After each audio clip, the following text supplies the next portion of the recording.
Welcome to another edition of Motivational Sundays with Kevin and Friends. This show was originally created from one of the more than 300 and counting motivational quotes I created for the contents of my book and the over 40 years of studying human behavior.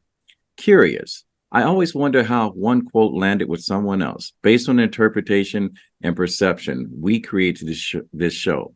Wanted to find out if these quotes were just words that just landed on a page, or were there a conversation that needs to be had? We meet every Sunday at 9 a.m. Eastern Standard Time.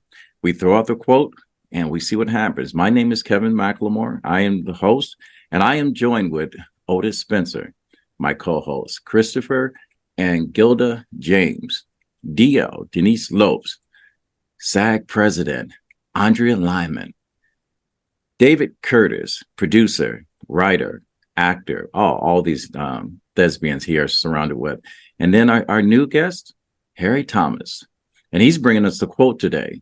And I'm going to go ahead and forego the quote and leading in today to Mr. Otis Spencer. He is now the voice. I just want to remind you, this episode is RMK Productions and 10 United Network. Our mission is through the power of our stories. We want to uplift, inspire, and share experiences and perspectives, and using the framework of teaching, learning, and modeling. Our purpose is very simple: hope, helping other people every day. And with that said, Mr. Otis, take it away. Tomorrow is not promised to anyone. Mr. Harry Thomas, bringing us the quote. How does that quote land on you, sir? Well, as my sister Gilda would tell you, my mother was filled with quotes, and she used quotes to guide us as we were growing up.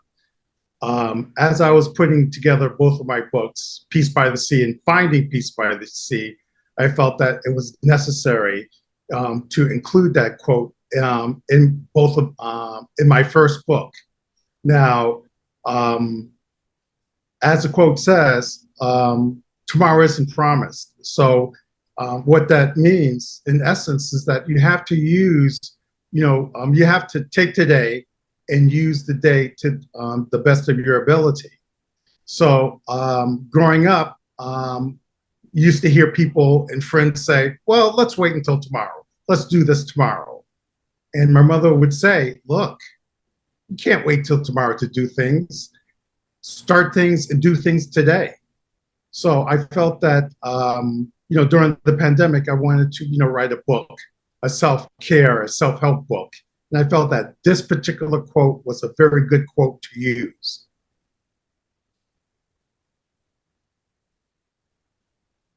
Kevin, you're muted. You're muted. Yeah, Harry. Yes. I appreciate you bringing that quote. And we love authors here. And we've got a couple people here. At the end of the show, you'll hear me nudge one of our co-hosts to get her book done. I won't call Denise out, but Almost done. Remember, it's my second one, so because she's going to call me out on my book. I'm still working on that. Since you're brand new, and I want to introduce our world to you. It's about 10,000 people that follow us. I mean, at least listen to the show. Tell us a little bit about your book real quick before we go on with the quote. Oh, sure.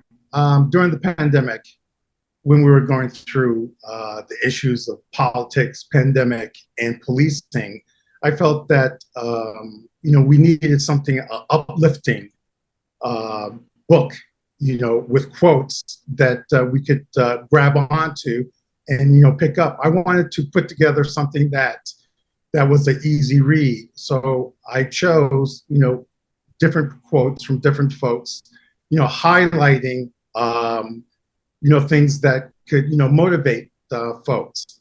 Some people take my book and try to read it all at once, but that's not the nature of my book. I wanted someone to get up in the morning, open up a page, find a quote that's inspirational as well as motivational, and, read that quote and use that quote to get through the day. How many quotes are in the book, if you don't mind me asking? Okay, so there's close to 100 quotes. All right. The first book called Peace by the Sea, and the second book is called Finding Peace by the Sea. Most people say, well, gee, if I go to the sea, I'll be inspired and motivated. Well, going to the sea is one way to, clear your mind and find inspirational find inspiration and motivation. But getting there is half the battle. Sitting down, enjoying the waves and getting, finding peace within oneself, is the second step in order to, get that peace from within. All right. Well, thank you for that share. And to our listeners, let me apologize for getting off the script a little bit. I wanted everyone to get a chance to know Harry Thomas. He will be back each week with us and sharing quotes and his insights on things. Otis, if you don't mind, before we go to Gilda, the quote of the day, to give us the quote for our listeners. Tomorrow is not promised to anyone. Miss Gilda James, how does that land on you? How it lands on me is so love and appreciate the people who you are in your life, who are in your life. That's how it lands on me. You appreciate them because you never know what may happen the next day. All right. And I appreciate that. And to make sure that I don't skip over anyone, Christopher James, I know you're sitting on Gilda's lap, and Gilda, if you can show me both hands to make sure that his lips are moving independently from yours. Christopher, hey, if you guys haven't noticed, for those of you that are watching this show on RMK Productions and Network on YouTube, we sent out a memo for everyone to wear blue. You can tell the people who read the memo, I'm just joking. Or blue today. Christopher, how's it land on you? I can give two reference points. The first one goes along with Harry and Gilda's source of inspiration for that particular quote. Back in the early 90s, I was transferred to Florida after spending almost 20 years in the Groton, Connecticut area, right across the river from Harry and Gilda's parents' home. So this is early 90s. We're living in Florida, in Pensacola, in fact. And Gilda and Harry's mom made a routine trip to Florida every couple of months or so. At least once or twice a year, she'd be there. She passed away in the early 90s, and she was found in the home by another one of her children. And the amazing thing is, she was packed and ready to go to Florida. In other words, she had projected herself into the next day that she would be in Florida. She succumbed to hypertension or high blood pressure. I guess it's probably one of the major killers of people, especially people of color, it would seem. But she succumbed to hypertension. And when she was found, I believe there may have been an aneurysm. The bottom line was she was packed and ready to travel. She had already projected herself into the next day and was planning on being in Florida with Gilda and myself and our daughter. So she pretty much lived the idea of today is never or tomorrow is never promised. She was already planning herself into the next day. The second example is my younger sister. She passed about 3 days ago. And in a hope to get her out of what proved to be her deathbed, she hadn't been mobile in about a year and a half. In fact, she'd been hospitalized for about 3 years. And it was the hope of the family to give her encouragement, to give her motivation to leave the hospital, to get up, and rejoin life. We planned a family reunion in Las Vegas. Again, trying to instill that tomorrow's never promised. Let's move in the direction of life. We weren't successful in that. She'd already given up. It was decided, well, it was assumed by her children. And so she did, in fact, succumb or pass about 3-4 days ago. But the whole idea that we need to look past today. Tomorrow is only a hope, only a wish, but if we purpose ourselves to that space at tomorrow, we will not only enrich our lives, but it was the hope of the family that we would ensure our health for that life. Nonetheless, I use those two examples to move myself, and just that is what that quote means to me. Tomorrow's never promised. Let's do all we can to get ourselves into tomorrow, project ourselves into tomorrow, live for tomorrow, get out there. Don't let your current situation weigh you down or simply tamp you down when you can't move. Yes, and thank you. My condolences for your loss, and our prayers are with you and your family. Much love to you. DL, Denise. This quote hits home. I'm a big believer to live in the moment, be there like today. Like you have to enjoy today. You have to enjoy whatever you're doing, because tomorrow is not promised. Last year, I felt it really bad because my uncle committed suicide. And I didn't get to see him. And sometimes, like, maybe I should have gone earlier, but I was living in the moment with my life. He was back in Cape Verde, and it was like, you never know what tomorrow brings. You never know who's going to be here. Tell the people you with that you love them. Appreciate the ones that are there for you. And I'm going to cry because if you see somebody today, you don't know if you're going to see them tomorrow. So appreciate the people in your life. Live in the moment, and don't be afraid to try new things. Like live for that day, because today we're not going to get today back. You're exactly right. Because after today, yesterday is history. All right. Dave Curtis, brother from another mother. God, you guys are all such good-looking people. Whatever. I was always told, if you're the smartest person in the room, you need to go to another room.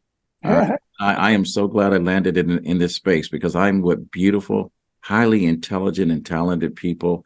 You can't skip a beat when you talk about the gifts that's on this panel. Dave Curtis, Otis, if you may. Sure. Tomorrow is not promised to anyone. Love you, brother. How's that land on you? I can't hear you. Can't hear you, David. That's okay. First, I wanted to say my condolences to you, Chris, Gilda, and yeah, my condolences. I'm sorry that you lost someone close to you in your life. And I want to just give a shout out to Andrea, Denise, Otis, and our new member, Harry. And thank you for having us again, Kevin. How that quote lands on me, it makes me think of the short script that was written that we read for the daily reads for the film fest, and that's what it immediately brought me to, about loss, experiencing loss, and thinking that you have a tomorrow when I think of all the loss in my life, and that's what it makes me think of, and it asks the question of, how do you move on? What do you need to do to move on? and that there are other people in your life, in your lives, that can offer comfort if you just look. You know, there are people in our lives that are always rooting for us in times of loss, and that's what it makes me think of. That I'm sorry, I'm not making any sense, but it caused me to go right there, and yeah, I probably have more to say, but I don't want to take up the whole time. That's okay, brother, because I believe it or not, your eyes tell a story all itself. I know there's another conversation going on behind those eyes. And so you're not taking up space. You're putting it out there the way it needs to be. Like I said, we create hope here, helping other people every day. And sometimes the help that we need may be the help that we're not asking for. So this quote for some is due to celebration. Sometimes this quote for others is due to for reflection. And sometimes this quote, makes you look at your own reflection. Andrea Lyman, SAG president, running again. You guys pulled off a great thing at the Roxbury Film Festival. I'm going to keep promoting this until it happens next year, because you guys are doing wonderful things for Black creators in the entertainment world. I know the writer's strike is still happening, but we do have to take the reins of our own success and create our own entertainment industry itself, and quit relying on a seat at a table that we're not even getting an invitation to. So with that said, I won't be didactic and get on my high horse. That's for another show. Maybe when I invite Harry to come on and talk about his book, Talking with Kevin and Son, on my other podcast, we'll hit that too. But Andrea, all right, look at you, Queen. I wanted to say good morning and thank you, Kevin. Good morning to everyone, and condolences to Gilda and Christopher and Harry, because it's your family too. So that said, and of course, David, wow, David's had a lot of losses. So yes. I really feel for anyone that's going through that. And by the way, the Roxbury International Film Festival has events all throughout the year. So they have something coming up in August, a screening. But that quote, it's funny because you say the Roxbury Film Festival, and that's actually what spurred me into what I'm doing that has to do with this quote. And that is that one of the filmmakers had made a film, and he said, basically he used his phone, and it was an excellent film on this woman that met Martin Luther King, and then there was a photo with she and her husband and Martin Luther King and Coretta Scott King. And then it just made him wonder, who are these people? And then he found out and interviewed the woman and ended up making a film on a very, very low budget. So he's all about just do it. And it got me thinking that I have a friend, I talked about her before on this, that's 112 years old. She's a good friend of our family's. And I wanted to make a film about her. And I, have all these filmmaker friends, and I reached out, and people were like, yeah, so, but it wasn't happening. And then I thought, well, you know what? How much am I going to regret it if I do nothing? And it's not so much about the film as it is about recording the stories. And so last week we took lunch to her, and I just put up a camera and started letting her talk. And then we're going to do that again today. So it's like, I'm going to go every week and just, record on my iPhone, like half an hour. I have no idea how to do the next step. And I'll get other people, like David helped me, like it was on my phone. I don't know how to get it onto my computer. And so David helped me with that part, and it'd be bit by bit. And even if nothing else comes of it, there are so many people that love her. And just the first part, asking about her childhood, I thought it was going to be, a regular thing, and came out with big surprises, which was that, and I'll just tell this one little story. Her parents died when they were very young, and so she and her sisters went to Boston to live with somebody, and another sister stayed home. And then eventually they all went back. But I'm thinking somebody's taking care of them, somebody older. And that was true in Boston. But the one that stayed, because she said she didn't want to go from West Virginia and she wanted to just stay there. I said, oh, okay. How old was she? And she said 8. And I said, 8? What did she do? She said she worked as a domestic and, went to school. I thought, it never dawned on me that you always hear of orphans like on the street, but it never dawned on me, if you had a house, you could just live there and no one would, you have no adults taking care of you at 8. And then when she and her sisters moved back, she said her older sisters, took care of them. And I said, how old was the oldest sister? And she said 12. I'm thinking, my goodness. So then what I want to find out today, what I'm going to ask about is teenage years, because if the people taking care of you are young and are teenagers themselves, then what happens with the rules? Like my mom came from a big family, but her parents are very strict. So like boys couldn't do this and all this kind of thing. What happens when there are no rules, really, no adults making the rules? How do you navigate teenage years? Because we all were teenagers and we all, had people pushing the boundaries, because we would have done things that we shouldn't had there not been somebody saying don't. And I wonder, was there anyone saying don't? I mean, I'll find out today, but was there anyone saying don't, or did they just have an inner strength that said, no, that's wrong, I'm not going to do this?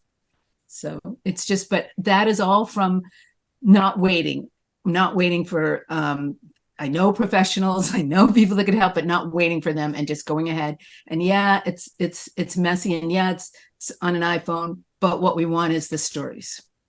And that's the way we begin, and that's the way we end, with the story. And how stories get told is someone starts telling the story, and that's the reason why tomorrow's not guaranteed.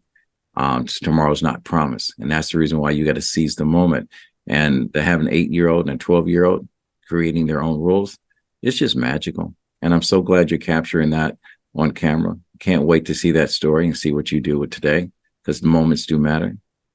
All right. Thank you for that share, Ms. Andrea Lyman. Sure. And Otis, the voice, the new voice of Motivational Sundays. Tell us the quote, and how's that quote land on you? Good morning, everyone.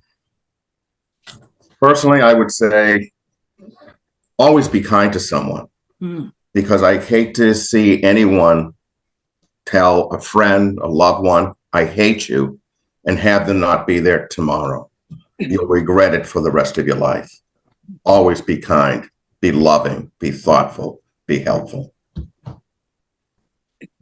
I appreciate that. And I hope to our listeners that, if you take a little bit away from Motivational Sundays, you'll take today, away, and just remember, you never know. You could be sitting by someone and never know what they're going through. And being kind to that person may be the difference between them making a decision that will propel their life forward, or you ignoring them and having them feel invisible and not exist in tomorrow, because tomorrow is not promised.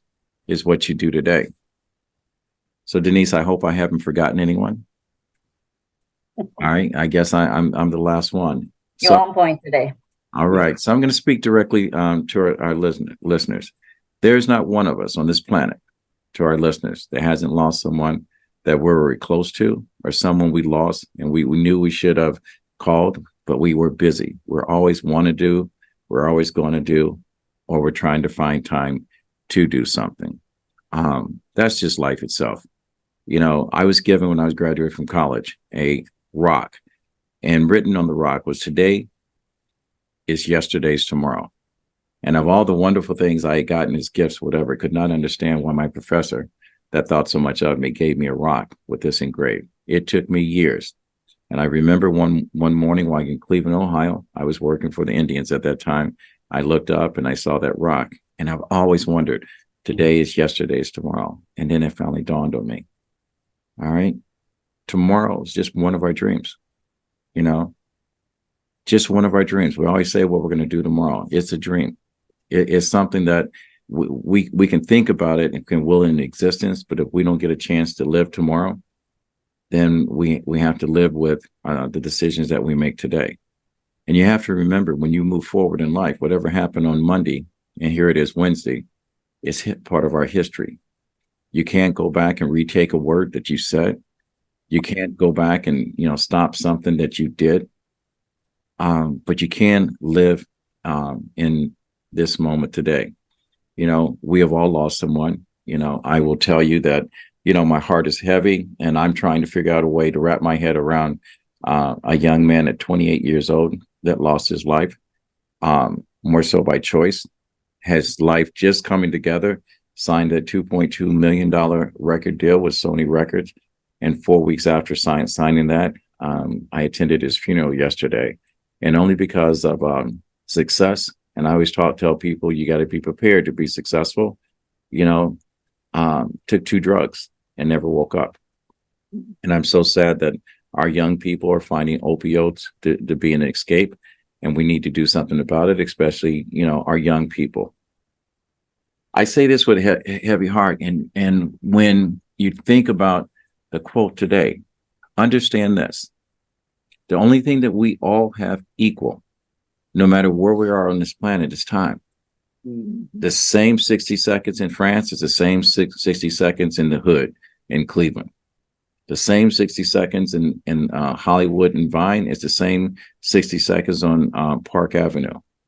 And whatever street that you may live on, no matter what porch front you may sit on, there's 86,400 seconds in a day, 186 hours in a week, 365 days a year. You may not be where you want to be, and keep this in mind, but where you are right now is where you need to be. Mm-hmm. And whatever you do today, moments matter. And until you get to where you want to be, you need to make the best of who you are, where you are at this present moment, because moments matter. You need to go ahead and nurture those relationships. Never let a moment go by that you don't tell Otis, I love you. You don't tell Gilda and Christopher, I love you. You don't tell Harry, the brother of Gilda, I love you. Andrea, I am not worried about HR coming down and suing me because I said I love you, nor am I worried about losing my job if I tell Denise Lopes I love you. And nor do I question my masculinity if I put my hands around David, if I know he's got a heavy heart, and tell him I love you. Moments do matter. So where you are today, remember, the reason why God gave you 2 feet is because motivation starts with the first step. Inspiration starts with the next step. And when you reach out your hand, that's where dreams come true. That's why he gave you 2 of them, to confirm that it can happen. So with that said, to our listeners, we meet every Sunday at 9 a.m. Eastern Standard Time. You are always welcome. And if you like what you've heard, go to RMK Productions and Network and subscribe and follow. Now, I will tell you this. I'm not a big fan of people just following and liking whatever. I want people that have a call to action. So I invite you to go to our website at info@RMK Productions and RMK Productions ORG. Give us your information and join the show. We'll send you the link. We'd love to have you on here. Harry, I hope you come back. And for our listeners, think about what we just said. Positive experiences, whatever. We're not alone on this planet. All right. There's 246 million people in the United States and 8 billion on this planet. It's hard to be by yourself. Everything about life is chance and choice. And whatever you choose and whatever chance you take, the actions that follow, you have to live with that. So with that said, I'm going to go ahead and wrap up the show. This show is not about me. I always want to make sure that, whatever my co-hosts are doing, we promote the living crap out of them, tell the story. So we're going to make this brief.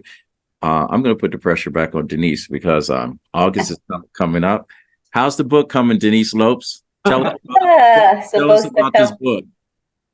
This is my second book. I write poetry. The first one was in English, so a lot of the Cape Verdean are like, we don't read English. We need one in Cape Verdean Creole. So that's what the one is. It's different poems, but it's in Cape Verdean Creole. So August 1st. And right now I'm in training in Orlando for JetBlue. So I have a lot of homework. I have like a huge list of homework to do. It's a lot. And my class is 6:30 a.m. to 3:10. And if you late 1 second, they send you home. There you go. Yeah, you have to be by 6:29, you have to be there 6:30. So I get there at 6:20.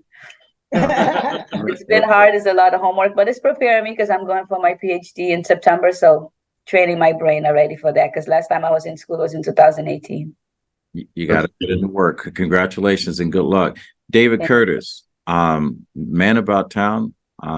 Hopefully one day I'm looking forward to writing that screenplay that we talked about. And also we're going to produce the deal. What's going on with you, David Curtis? Unmute yourself. Now I'm, since the strike, I'm basically preparing for my short this October, shooting my short film and writing other things. That's what I'm doing for the whole however long we strike. That's what I'm doing. All right. Harry T. Yes, sir. Give us an update of what you're doing, how we can get your books, what's about, and and thank you for bringing the quote.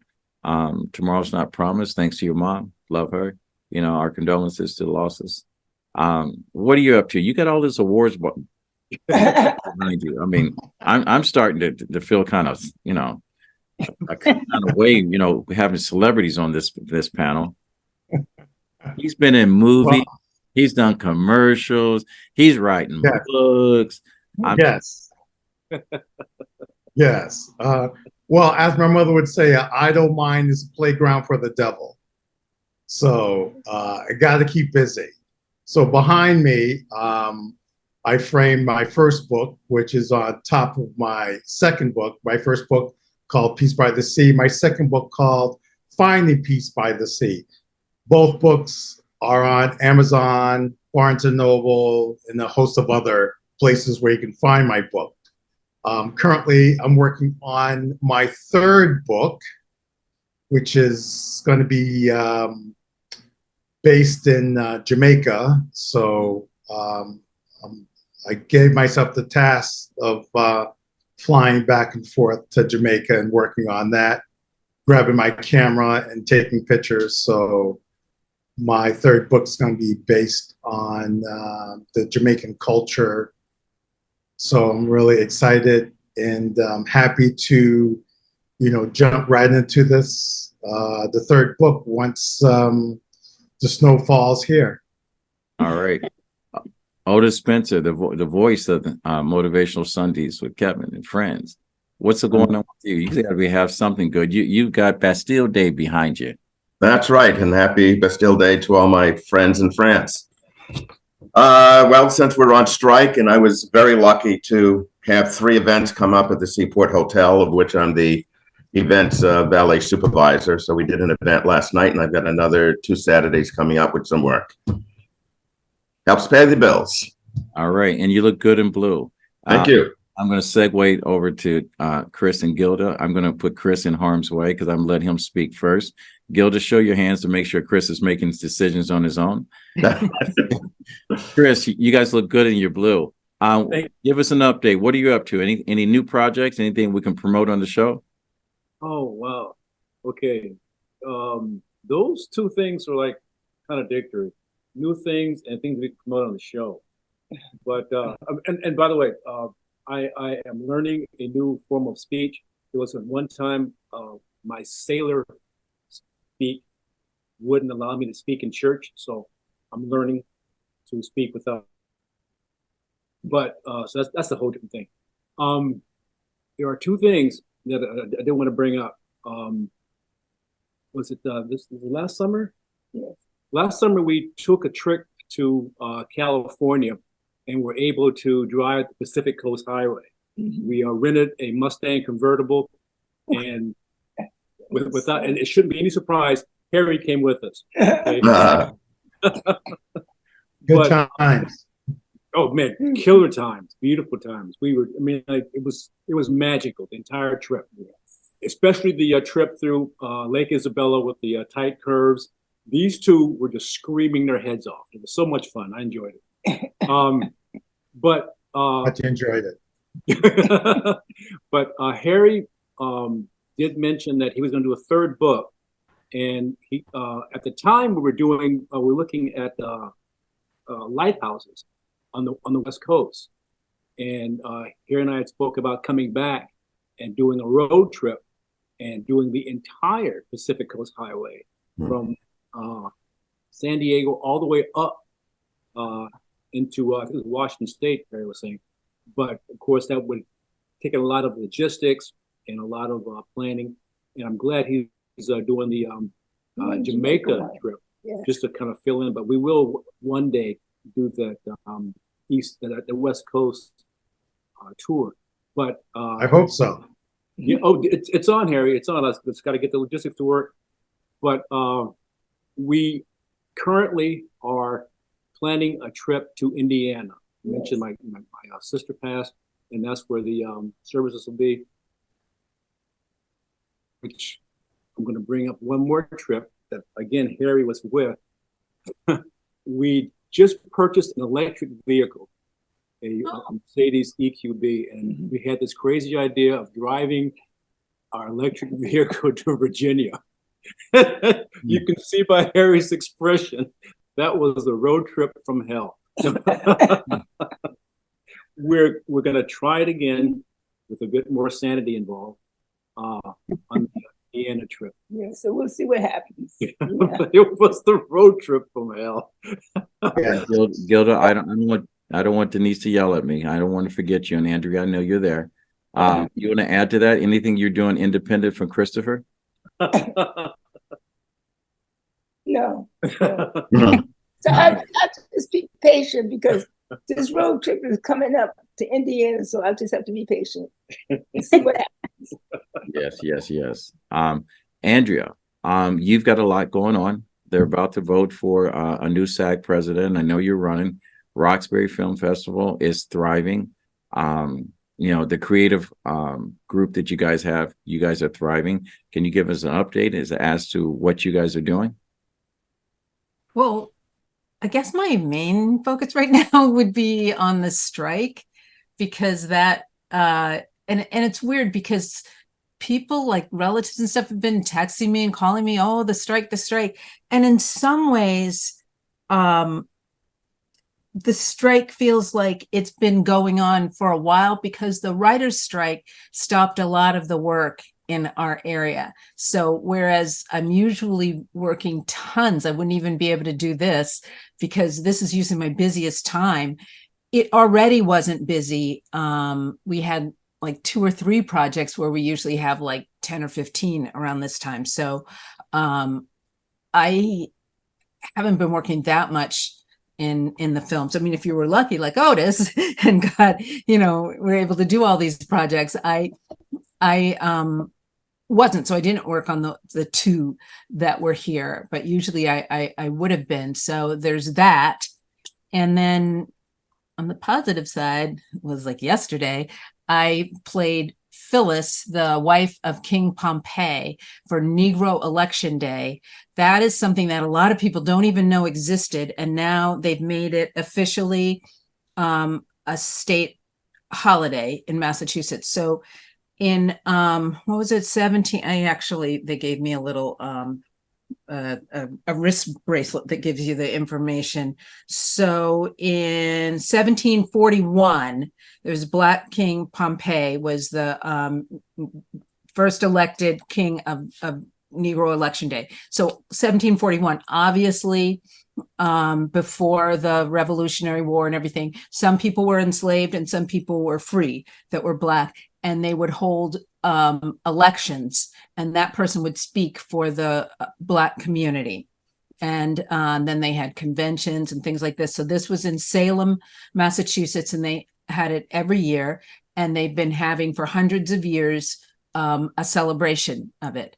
And you know how they love to do the history thing that nobody ever hears about it. So if I hadn't been cast in that role, I never would have known it existed. And then so yesterday there was a parade and festivities, and politicians came to, you know, pat themselves on the back that now it's a state holiday and all of that. But it's an amazing thing that was happening, and that we don't know about it, and that it's not in our history books, but it's huge. So if you look up Negro Election Day, you'll find out about it. And when they had the conventions and stuff, it really got people together nationally. And then once after the Civil War and everything, when Black folks were able to run for office in general, that kind of went away. And that happens a lot of times, where there'll be something that's all Black because of segregation. And then when it goes away, it sort of dissipates, and the communities don't get back together as strongly as they were before. So it was pretty fascinating. And to see all the people that are involved, and the guy who plays King Pompey has been marching in the parade for years. He's got a beautiful costume and everything. All right. If you get a chance to have any video or anything about that, please share it with us. We'll try to promote that, because you can just Google Negro Election Day and you get all of this information. Salem United that does all the stuff on that. All right. Well, I'm glad you brought that up. And the reason why I said that, go ahead.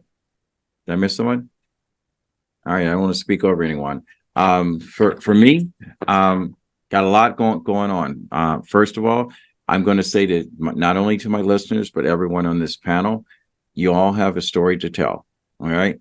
Everyone on this panel, in order to leave a legacy, if you can't leave one financially, leave your story behind. You need to write your own book. To my listeners, if you've got a book in you, write the book, because the only way your story is ever going to be told in your voice, if you leave something that says what you meant. And with that said, I just recently released and interviewed John Pavetti. He is one of 7 authors that we have under RMK Productions and now publishing. I decided, because I had such a hard time with traditional publishers with my last book, Dating with the Full Deck, I created my own label, because no one should be in a situation where someone, because there's a formula in the literary world that you have to follow, will dictate your own story. So I started my own label. So I now have a vehicle for authors that have books that want to be published. The other thing is, I am coming up the week after next. I'm going to be interviewing Sid McNary. He is running on the independent ticket. He's a friend of mine, happens to be Black, that's running for president of the United States. My first question is, why in the hell do you want to do that? Why do you want to work for minimum wage and grow old in 4 years? We're going to find out what that's all about. He's a really good guy. His heart is in it.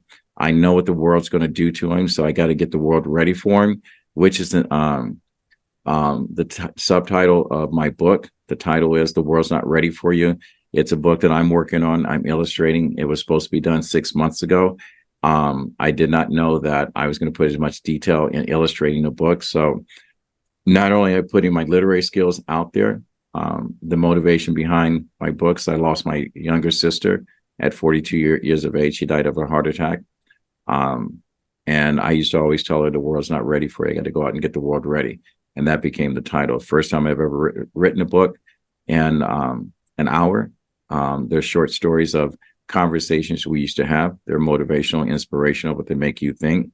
The artwork that I've drawn, I've shared with many of you guys. You guys have seen it. It doesn't tell a story, but I do study human nature. And I know in order to have a person remember the contents on the page, you got to provide an image that connects to the words that you said. So hopefully you guys will enjoy that book. It is going to be one of those books that if you are a mentor, coach, going through a transition through life or whatever the case may be, this is that book. When you graduate, you give as a gift. When you move on and get promoted, you give as a gift. If you're feeling a certain kind of way, this is a book that says, there's more to it than all the places we would go, which is a book that I read when I was learning how to read again after my concussion by Dr. Seuss, which I enjoy. And I've probably given out over 1,000 copies of that book. Now I will be giving away my book, and hopefully thousands of people would join with me in inspiring people. So with that story told, making a long story short, just remember this. Everyone's welcome. We always meet here every Sunday. We'll send out the link 9 a.m. Sharp. I used to be a real stickler for time or whatever. I'm becoming a little bit more flexible as I grow older because none of my people are being paid. They come here and they volunteer. And I am so appreciated that you guys are here. Harry, I can't wait to have you come back. Well, next week we'll have another quote. Remember, to my listeners, education is not designed to make you comfortable. It's designed to make you think. And as my grandfather always said, when you get to a place in life and you can help someone else, it is your duty to do so. Reach one, teach one. And with that said, we'll fade to black and we're out.